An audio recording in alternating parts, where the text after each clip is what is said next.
Namaste. Welcome to Bharat Vichar. I'm your host Balaji Subramanian. Today we are joined by Aabhas Maldahiyar. He's an architect and an author. आभास जी आपका बहुत बहुत स्वागत है भारत विचार में. Thank you Balaji. नमस्कार सभी को. आभास, you are an architect by profession, but it seems you are more famous for being an author.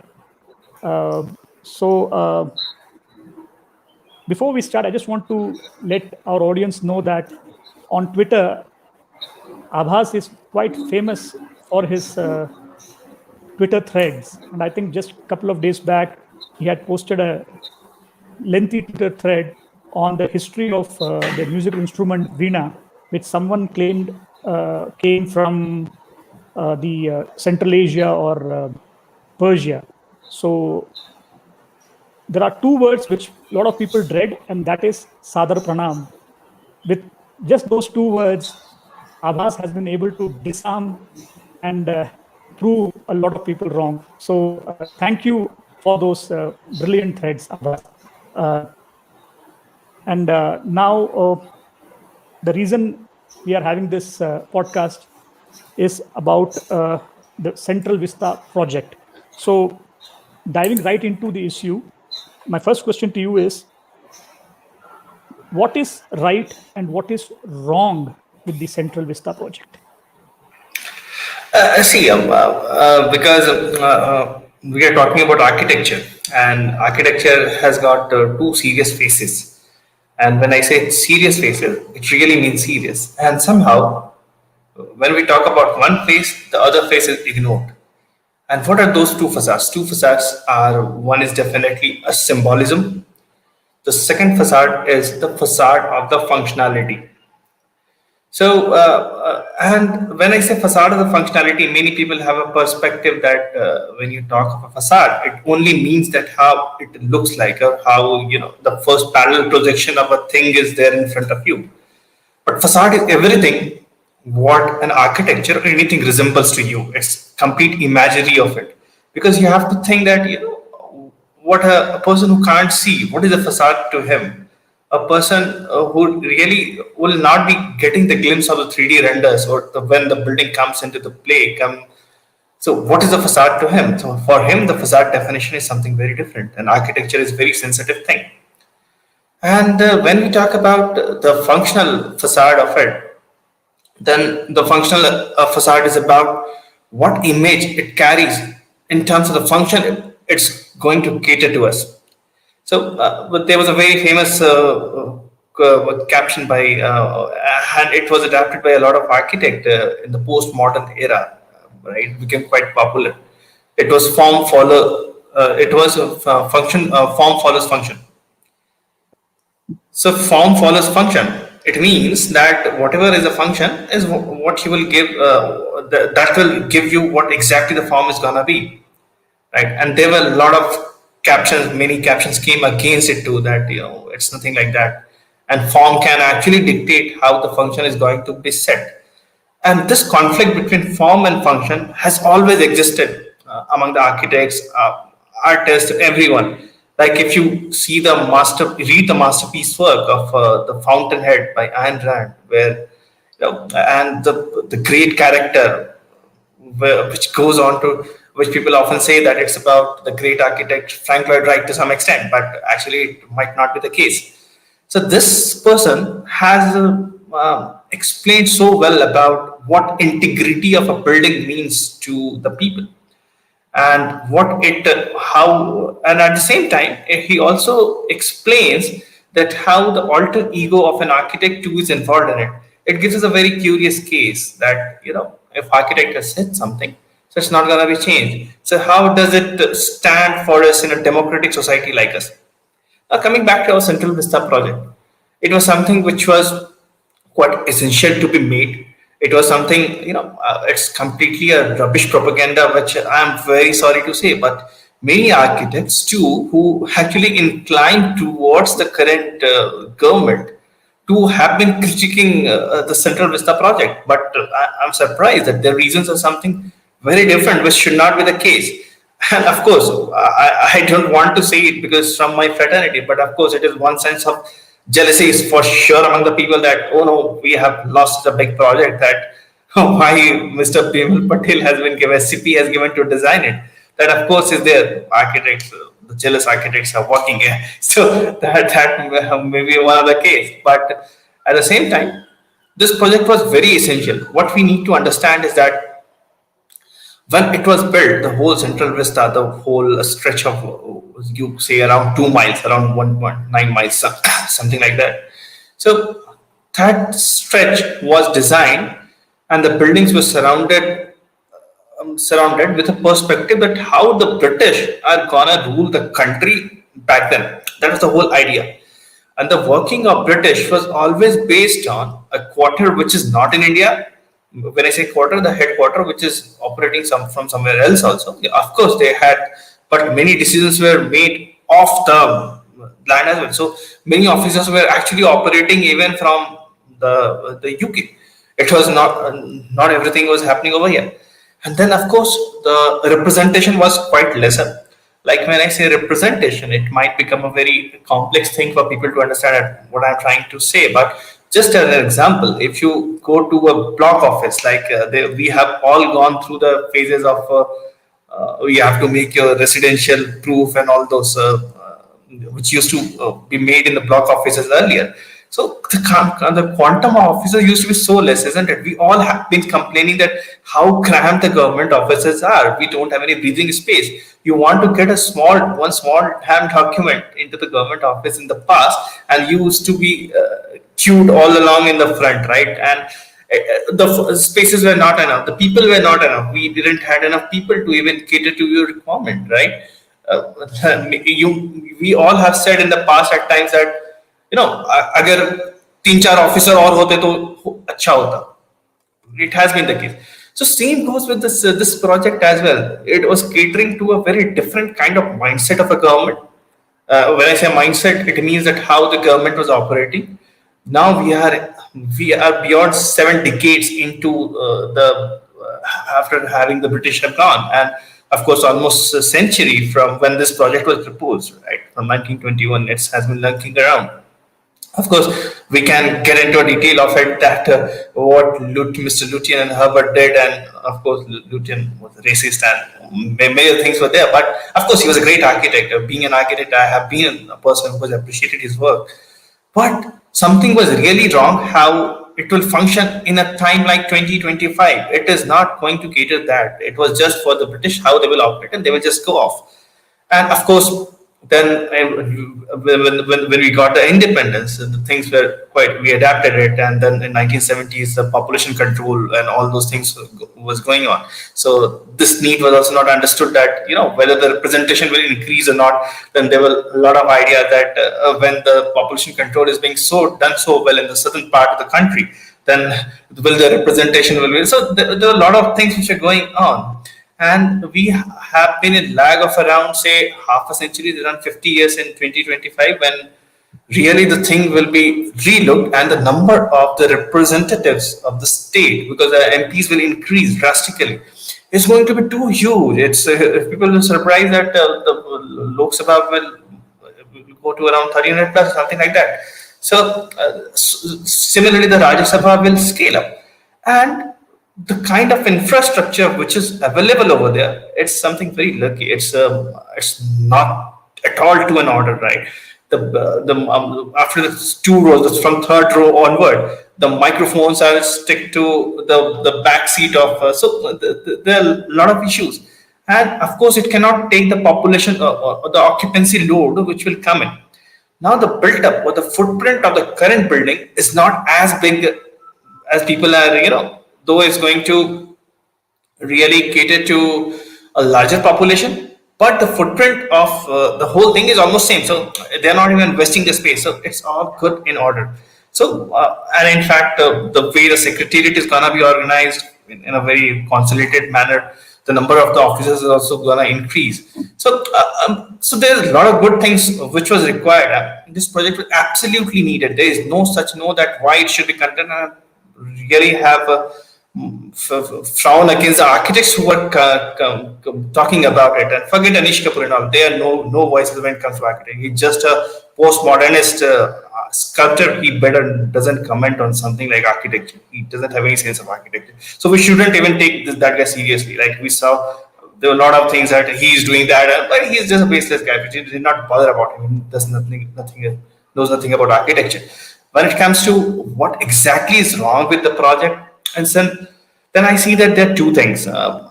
Being an architect, I always feel that what do we have in India that we can boast about, or talk about, when, and say for example, an architect student sitting in Norway decides to look at some of the modern structure which are built in India. Well, here you look upon our Parliament House, the way it's designed, then I see a serious problem.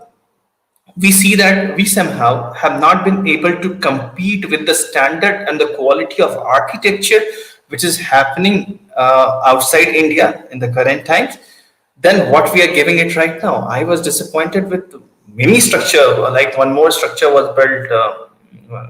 It was for the defense, but I'm not very happy with how the design has panned out for that as well. So what has happened? Design has become more of catering to the facade of the function. We are not going to the philosophical criteria of it, that how it will, what is so different in our Indian architecture that it will exactly attract the people or students sitting abroad to really look at our structure. There's nothing as such. We have a history of democracy since the Rig Veda time, so it's quite deep and quite intense. And so we have become, when it comes to symbolism, we have become more guys who will just believe that if we put few portraits, if we put few paintings, if we just do direct representation or something, oh, we have got the symbolism, but that is not it. My building needs to speak of it. Like architecture is frozen music. This is what Frank Lloyd Wright says, right? And he was very right. It's a frozen music, and that music needs to come to you. Like for example, I always give this example: the Jew Museum in the Berlin with Daniel Levinskin design. It's so fabulously done. It really speaks. When you go there, you feel the pain of Jews. Right? You can see the architect has made you feel that what he wanted to convey. Then, when I look at the current Parliament building, of course, when you look at the presentation, you get fair amount of idea that how the concept has been taken, how the Sabha Samiti, all those things. But it doesn't need a very deep explanation, because architecture is out there to be seen by the people, and architects is not going to be there to explain the whole idea that how this happened and how that happened, right? And when it is so, it needed some kind of deep representation in the planning ideas itself, that when so that it could have taken the philosophical route to some extent. It's lacking in the philosophical context to some extent, and it's not like I always recall my Professor Nishan Manapure. He was the director of Manipal quite some time, and then he used to say, he had asked us a very intriguing question. That question was that, what is an iconic building? And then he said that everyone has their answers, and unfortunately he said all the answers are wrong, and that was the time when all these iconic structures were popping up, all these Burj Khalifa, Burj Al Arab, all these structures were happening. So everyone thought that iconism matlab seashell ke shape mein bana diya kuch. Here also in iconism, in the terms of iconism, we are saying that in Lok Sabha we are following the green color of the peacock, the national bird. So that's rubbish. I don't like those ideas. Those kind of iconism don't really make sense. So then he had explained that iconism means a place. Say for example, you go to those other place of the same typology, and when you go there, you remember back the other place. So that impression is set in your mind. That exactly is what iconism means. I'm not very sure that how much iconism will really pop out of the current design. It's of course, no one is gonna look at those fabulous renders, right? The renders always look very good, and there are a lot of very famous memes on architecture pages. You will go that in render this, in 3D Max render this, and this is the final output. So the renders are all fine, but we need some really concrete things which really can talk about. So we should have done something. The project is good, architecturally is working fine, and of course, I have a lot of respect for Bimal Patel ji. I have learned a lot of things from him. And in fact, his father has been what you can say, a person to look upon for Indian architecture, all the modern architecture, what has been done. But somehow this means that this I will not put it in the category of something which is gonna compete with the great structures built, which how the West is really looking onto. Like when covering, we talk about Kailasha temple because it had something. I'm not saying that we will pick those element into the current modern buildings, but some X factor needs to be there. We are missing badly on that. So what you are saying is we are there is a disconnect between our past and our present. And do you feel that we sort of require a validation from the West even when it comes to our own architecture? It's not about the validation. What happens is that it's more about the complete recognition. When I say recognition, it means that why still Kailasha temple is so remarkable, because anyone, if he is not biased, right, he doesn't consider, like, I don't know what Anish Kapoor has to say about it, but unless everyone will agree that Kailasha temple is just a fabulous piece of aesthetics, right? So when we talk about, in fact, our existing Parliament House, of course, it has a lot of vestige of it was a very inefficient design. But in terms of design, in terms of the iconism which it was presenting, of course, the idea was taken from a temple where it drew the inspiration from. But it really spoke of when you talk of the parliament, you always get the circular plan, you always can get oval plan, you always get a space, it almost feel like a assembly space. When you talk of assembly space, it's always so that kind of. And when I talk about West recognizing it, or the people out of India really recognizing it, means that our architecture also, like an Indian cat. So, for example, an average Indian architecture student, when I talk him, when I say him to look for a modern buildings, will he be picking the structure, or will he be picking something else, somewhere designed in Germany? So that's where the problem is coming. I want them really to look at the structures in India, but are we really giving the structures on par to really learn architecture out of it?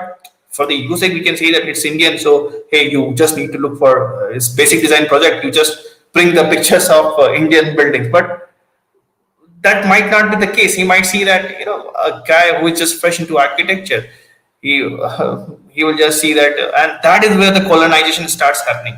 Once you start looking for West structures to learn the things, then it's a problem. Like a whole of our Indian architecture is studies full with what Le Corbusier did, how Chandigarh was designed, what was so great with him.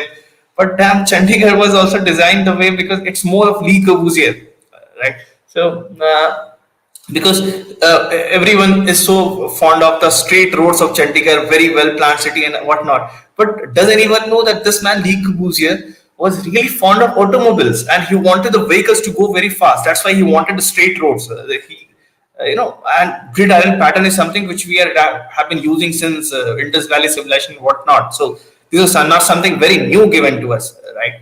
And and if you talk to an Indian architect student, what do you want to design like? What buildings, what interesting buildings here? He will give you a list of Chandigarh buildings, best planned city, Chandigarh. No one will talk about Bhubaneswar. Bhubaneswar is a very well planned city. If you ask me, Coinsberger had done some amazing work there. But well planned city, it's always Chandigarh, Chandigarh, Chandigarh. So I'm just saying that that is how the colonization of the mind starts happening. We are not taught even about the way the cities were planned in the Gupta period. In Gupta period, actually, the cities were planned quite well. We were doing some fabulous work. In fact, the Mauryans had done some fabulous riverfront development projects. No one did better than them. But we are not talking about that. And coming to the current context, I am saying that we had those things in the past, but what we have in the present, when we are going to talk about, it looks beautiful and romantic to talk about that.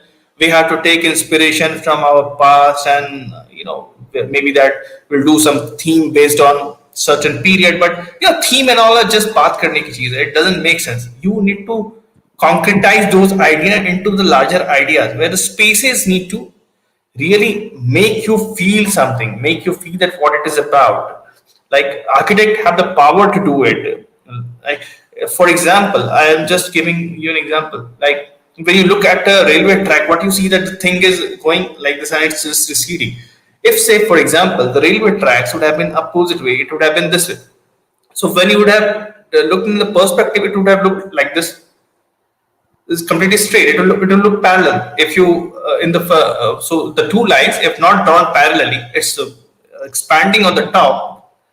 What happens, you look when you look at it in the perspective, it looks like a parallel lines. So I'm just giving an example what exactly architect is capable of doing. He can change the perspective of the people.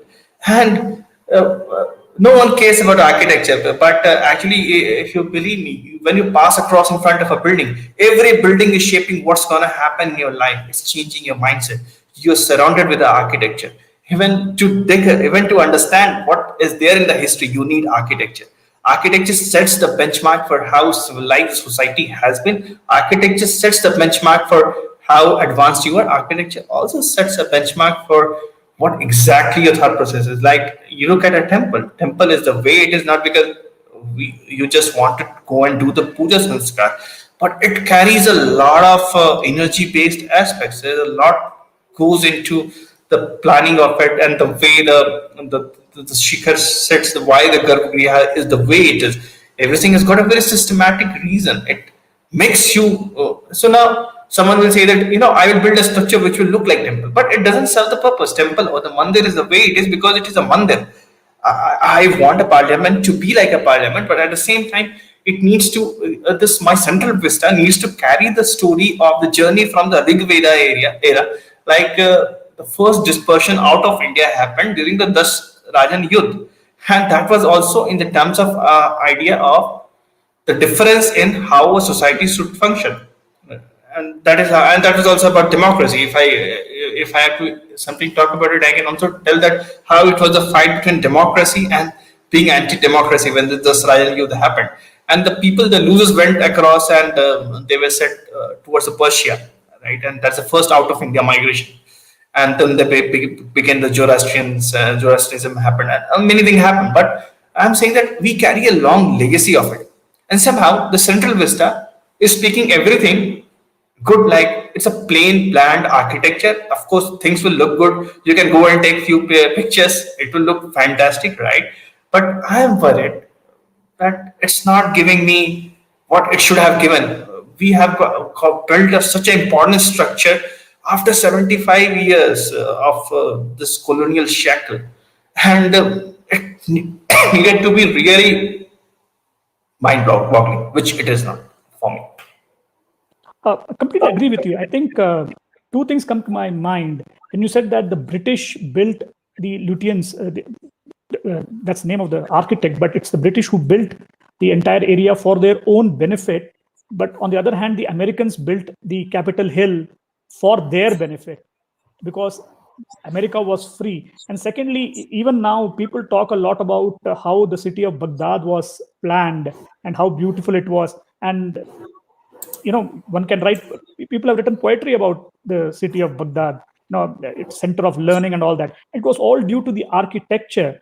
And I think somehow in India, we in the name of progress, I think we forgot to understand our glorious past, which you have so eloquently described. So yes, I believe that Vista project is a requirement because we'll probably increase our number of representatives in the parliament because of the population. That's how democracy works. Number of MPs divided by the population. Of course, it will always be much, much higher than, say, the likes of America, which is the second largest democracy. Anyway, Abbas, moving on, I want to come to these ginormous IT parks that we see in Bangalore, Hyderabad, Pune. I mean, especially Pune and Bangalore, two cities where people used to go and retire because of the climate, and now it is unbearable. I mean, we are both residents of Bangalore, and I see these IT parks, and personally, it's a waste of. I see so much waste. I'm not an architect, but I understand the value of space. There is waste of space, and somehow it does not inspire confidence. If you'd like to talk on that, please. Yeah, and you have raised a very valid concern. And see, of course, we have to talk about heritage, and we have to talk about our past. We have to, because how much you can see backward, that is what you will see forward. That's very apt thing.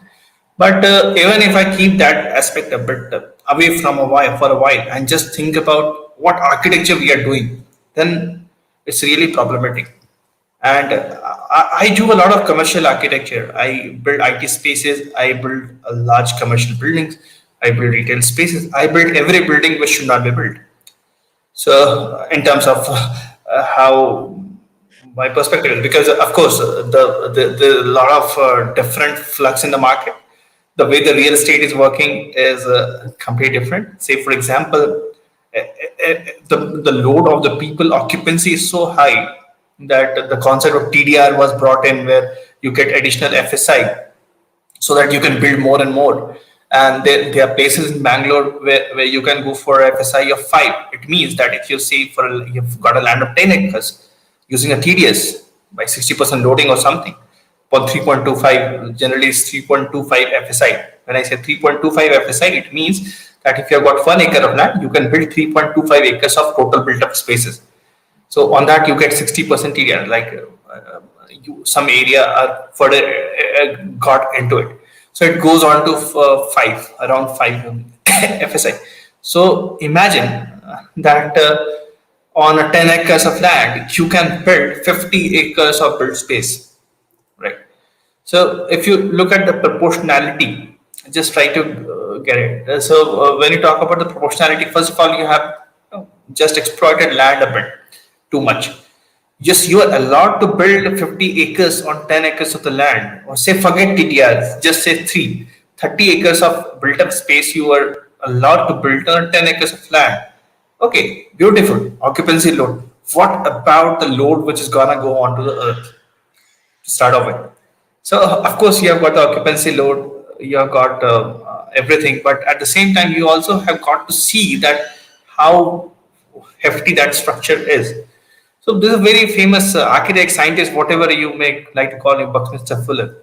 So he was a guy who, in the 1960s, got brought in this term of the green architecture. And I do see that Norman Foster, who built the famous structures in London, the Gherkin London, which looks like a gherkin is a lot taller structure than a leaning oval shape library. So all these structures have been built by Norman Foster. Apple's current headquarters have been built by Norman Foster. So he was a student of Buckminster Fuller. When I say student, he learned a lot of things from him. So he once Buckminster Fuller had asked Mr. Norman Foster, "How much does your building weigh, Mr. Foster?" And Mr. Foster was startled. What question is this guy asking? That how much does my building weigh? So as a product designer, as a designer, like whatever you design, you need to know everything out of it, and including the weight and how much impact. When I say weight, there's different kinds of weights. And somehow our IT buildings have got a lot of weight. And when I say a lot of weight, of course, it's the point load, the load which it's carrying for itself. Then it brings with another weight of the amount of the emission it does in order to control the climate inside the microclimate, because you have a lot of heat trapped inside. Then you consume a lot of electricity. So what happens? I will give you a very generic case, and people are blaming that because the COVID had come, so the design industry will collapse, the commercial offices will go, the lead offices, so all those things are going to happen. But it has given you opportunity to relook into the design completely. Like for example, there's an apartment and there are two working people, and both of them are going to office. They're commuting say around 15 kilometers, the other one is commuting 10 kilometers. They have used enough of carbon footprint, given enough of carbon footprint while traveling to that place. Then they go inside their office, and everyone has their own lifestyle to stay inside the office as well. Then you have got ginormous structures, because the structures are so huge that the natural light cannot reach your workstation. You always in the daytime, when you have got a tropical climate, when you have got such a bright sunlight outside, still you have got an artificial light to work, because you can't see it, you can't see for ventilation when in the tropical climate, and especially in a place like Bangalore, where climate is still not a problem. People can crib that climate has gone bad or something, but still it can be controlled. But still, you have got massive air conditioning system which is running throughout and throughout. Of course, I understand for the servers and the thing, but still office spaces, it is happening because these floor plates are too huge. They're too huge for a light to reach naturally to you. It mean it by a thumb rule. Just I'm not going to take any, just by thumb rule, it will reach twice the distance of the height of the opening. So in general, office spaces have say got 10 feet of opening because the heights are larger. So 10 feet of glass will be there in front of you. So 10 feet means around 30 feet. I'm considering lesser height right now, though 12 feet can also be considered. So in 10 feet, you will have twice. So it means 20 feet of distance where the natural light is gonna come. From other side also 10, 20, 20, 40 feet. So 40 feet is the span of the natural light. Say for example, lift core and the dark spaces come in center. There's a space for, then you consider that you give around 20 feet. So for the lift and all reprographics and all the services go in the center. 20 feet, 20 feet, 20 feet. You just can allow a 60 feet building so that all your workstation will get a natural light. When I say 60 feet, it's quite less. When you see at the Manita Tech Park in Bangalore, the office plates are huge. And if there was a strategy to just not to get natural light anywhere, strategy itself was that we will increase the load on the building. So we killed the opportunities. No one is building sleek floor plates. When you don't build a sleek floor plate, natural light doesn't reach you. When the ventilation becomes challenging at the same time. And we have got a very bad sense of climatology. When I say very bad sense of climatology, what an architect will believe sun rises in the east and sets in the west. But gosh, sun doesn't rise in the east, it rises in the northeast and southeast and goes the other way. So your sun path, which you are considering in your drawing, beautiful conceptual drawing itself is wrong. The path is wrong. So you will not get fabulous results that where you want to shade the stuff and all. And so when it comes to the building, and there's another misconception among the architects that south is a heated zone, just block it. That is what many people will say. But south is not a problem. North is also not a problem. I'll tell you why. But east and west is a problem in the large buildings because east is where the direct sun is there and the sun rays comes directly and you can't control it. When it's the direct sun rays, you can't control it. When it's from the west again, it's a direct sun rays, you can't control it. Whatever you may do, you will just have to block it. So the walls of the east and west needs to be blocked. And in the south, you have got sun at the top. So when you have got sun at the top, you can always use overhangs onto like in modern facades, you have got a lot of overhang technologies which are being used. So that will shade the glass. And in the north, sun never actually completely reaches into the north. So north always gives you diffuse light. So you don't need an overhang or anything that side. Having said that, if you will not have north and south glass completely, natural light will not reach the people. You will require artificial light. So even architects will need to get. There are a lot of environmental activist architects who say that we make a lot of glass buildings. I would like to quote Jeffrey Bawa here, who didn't use glass whole his life. He's a very famous Sri Lankan architect. He has built fabulous structure. Everyone talks about Jeffrey Bawa. All the best of 5-star hotel, what you see in Sri Lanka, were designed by Jeffrey Bawa. He said in the past, in the last phase of his life, that I missed to use one of the most beautiful material, which is glass. He missed to use it because glass. See, we need not hate the material. We need not hate the technology. We need to know how to use it. We don't know how to use it. Either we make a glass box or we will make a structure. So, so we need to look for those technologies. Our buildings will be better. And of course, the modern buildings are highly inefficient. Of course, they're efficient in terms of Accenture wants to put around a certain amount of people in certain area. They will feed them, like they will do it. But it's not efficient in terms of energy. It takes up a lot of energy. It's not very much on the well-being of you, like your well-being quotient is reducing drastically. You will start feeling depressed and whatnot. First of all, you commute so much in traffic and then you reach your office and you see one damn just boring workstation, right? And when the natural light too is not coming, all the artificial light with all kind of radiation and the AC sitting by your side, you are just living in a very unhealthy condition. From one unhealthy car to the unhealthy office, back to the home when you are completely exhausted, when you do nothing but just sit across and just eat your food and just go to sleep. Your life is just crap. that way. There is no scope of reinventing yourself. We architects are not giving that scope. So, of course, COVID has given an opportunity where we have to relook at most of the things. So, what will happen now? Work from home segment will really come into play, and of course, it might bring in a culture where you will meet at places which are close by. The idea of office homes are coming in. The ideas which are coming in, where the societies will have small office spaces where people can come and work together, so that because it's important to interact, it's important. I mean, so all those things can be catered. But I see that this COVID will really bring an opportunity to design. Designers need to rethink. Architects are lazy stuff. They are not rethinking. Like all the other designers, all the product designers, automobile industry has started relooking that how the automobile has to be redesigned. But lazy architects are not thinking about it. They are like, now the workstations will go off. This will not. We will not get to design the office spaces. The business will go. Boss, you have to innovate. You have to reinvent. You just can't keep on cribbing. Everyone else is doing. Architects have done a very bad job in 70s. It's good time that you pick it up. Otherwise, because now we have got the softwares for which architects which not be required. We have got the softwares like Revit which does everything for you. Why will you require an architect? You need you. They require people require you for your brain, your innovation. Get at it, otherwise you'll be thrown out of business. Absolutely agree with you. But also, surprisingly, India is a sun-rich country. Say from Delhi to Kanyakumari. I'm taking Delhi as a starting point. To Kanyakumari, Delhi NCR to Kanyakumari, we are a sun-rich country, and we are not at all utilizing the natural lights in our offices.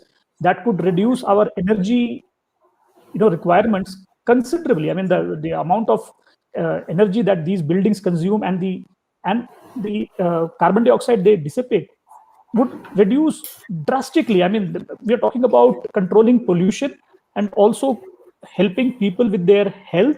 That means lower insurance, premiums. I would say, companies have these group premiums which they have to pay out, and companies are worried about the employees' health. That's why a while back, few years back, there was this change even in the diet, the food that is served in the cafeteria, more green veggies and all that. But those veggies and everything is not going to help as long as you are working in a toxic environment where the air that you breathe is making you ill. The surroundings, the artificial surroundings is also making you ill. So I think the architects in India have a wonderful opportunity, as you have said, to really, revolutionize the way we work in our offices. Abbas, now we're getting a few questions regarding Ram Mandir and your thoughts on that. There have been quite a few questions. So they want your opinion on the Ram Mandir. First of all, a huge victory for Hindus. Yes. But as far as architecture is concerned, because when you go to Brihadishwara temple in Tamil Nadu, or Madurai Meenakshi, or Tiruchendur temple, or the Sun Konak temple, you are at awe when you just look at the structure. It brings about a change in you. It makes you feel a little humble, a little subservient, if I may use that term. That you feel that, okay, I'm in reverence of this grandeur. So your thoughts on the Ram Mandir? See, first of all, of course, this is a civilizational victory, which I call it. And when I say civilizational victory, it's for obvious reason, because structure stood there, which was not to cater any civilization per se, because it was not even a masjid or mosque, and architecturally it was not a masjid. People may like to call it whatsoever, but it was not. So second point, that it was definitely has been asserted by the people as the traveler as a land of Ram. So of course it was an important feat. But when it comes to design, again, the point is that we as an Indians in recent times don't fail to disappoint us. We have been very disappointing. So the reason for disappointment is this, that somehow, as I said, that when I talk about the Jews are again we have to learn from the passion of Jews. People will say that they are Abrahamics and whatnot, but you need to learn from the passion of the Jews. When I say passion of the Jews, it really brings me down to the Jews Museum. Again, you go there and you feel the pain. this Ram Mandir speaks of a long held movement. It's a movement where a lot of lives were also lost. We saw a lot of subjugation, and those subjugation have been recorded since ages. It's not from, at least from 1700s onward, around that area. A lot happened. Our honorable court also has spoken about all those things. Now, does the structure really talks of that as a philosophical level? There are two aspects of it. One is that will really be the other part of the world, as I was saying again, be really keen to see the structure, like how they're keen to see the Jewish Berlin Museum. One factor which can bring in people is definitely that about the factor of the Ram Mandir, which are destroyed, and civilization victory. When Turkey is going other way around, we are getting victorious on the civilizational ground. It really has set a precedent. But does it really cater to that design idea? I'm sorry, I don't see that it's very strong that way. Of course, it has got functionality as a temple, as a mandir. It would be because it's done by one of the best temple makers of country right now. It will cater to that. Everything is there. But in my opinion, some architects should have been involved. Then those architects and should have been from right from beginning, because this project has been going on since very long. And those architects, we have got some very serious, very experienced architects who really lean towards the so-called right wing, because we don't have any right wing. And they should have really brought in a complex which would have not been on par, but would have spoken about movement so broadly. And of course, I will go to the temple for my spiritual awakening. And of course, what temple or the mandir is gonna talk about. Yes, it's fantastic that we have been given a museum, but we needed more than that. I can make a bedroom also as a museum. So tomorrow I'll say that I will put the stuff there. But again, are the spaces gonna talk about the struggle? When I say the spaces, that spaces need to make you feel. I need not just look at the painting, the photograph. I always say painting or photograph, don't speak of it. So philosophically, I do see that Ram movement is not captured into the structure, and which will really, after 50 years down the line, if our next generation will come, when they walk through the structure, will they feel the pain what the civilization had gone by, unless they open the books and kept over there the records and the stuff like that, the pictures, the images, maybe speaking about what happened, the bullets are shot. I mean, many things did happen, but as an architecture, photographs are not architecture. Spaces are my architecture. Space is zero volume. What I say when I say zero volume is the plan. The way the spaces are left is zero volume, and then the volume going to speak about it. Is it going to? So this is what I see missing into structure, and that should happen there. And no problem. See, of course, what has happened. But there are more structures which are gonna be built. It's high time that Indian government and Indian people, whichever government is there in the future, whatsoever, really take this thing seriously. That philosophical merger of the idea of the people, like it's when I say that we are a democratic country since Rig Veda, it means the people voices are very important, and voices needs to be captured into the buildings. Like communists try to do it their way. Of course, their buildings are boring and horrible, horrendous, whatnot. But here, the people voices are well understood. It's very organic in nature. It's very different. That needs to be brought into the structure. And somehow all the buildings from past 5 years, 7 years are very disappointing. Of course, it was in the past also. We have not done anything remarkable. Of course, politicians have done it, the leaders have done it, the activists have done it, but we as architects have really failed to hit on the right thoughts. Well, thank you very much, Abbas. And finally, I'm going to move to the last question. That is, you have written a couple of books. One of your most critically acclaimed book was Modi Again, an ex-communist manifesto. And I believe a new book is on its way in the month of October or November. So if you could just throw some light on that, a couple of minutes. Yeah, so that book is the book which is gonna be coming in November, or probably it will be in December now. So it's about it's a complete series of the Mughals, where how Mughals came, who were the Mughals. Actually, they were not the Mughals; they were Turco-Mongols, and they come from the Babur had both the side, Mongol from the mother side and Taimur from. So those things should be catered, and I wanted to portray the picture of them from their own writing, because I see that of course there's some fantabulous works which are done by R.C. Majumdar and everyone. There's a lot of stalwarts who have done work on Mughals, Jazuna Saga. But I am really have had a problem that we have not really catered the complete panorama right from the Mughalistan to what happened here. And we still don't have a very, like for example, if I have to look for the economic record of the Mughals, people will surprise. I refer to a Marxist historian, I refer to Irfan Habib.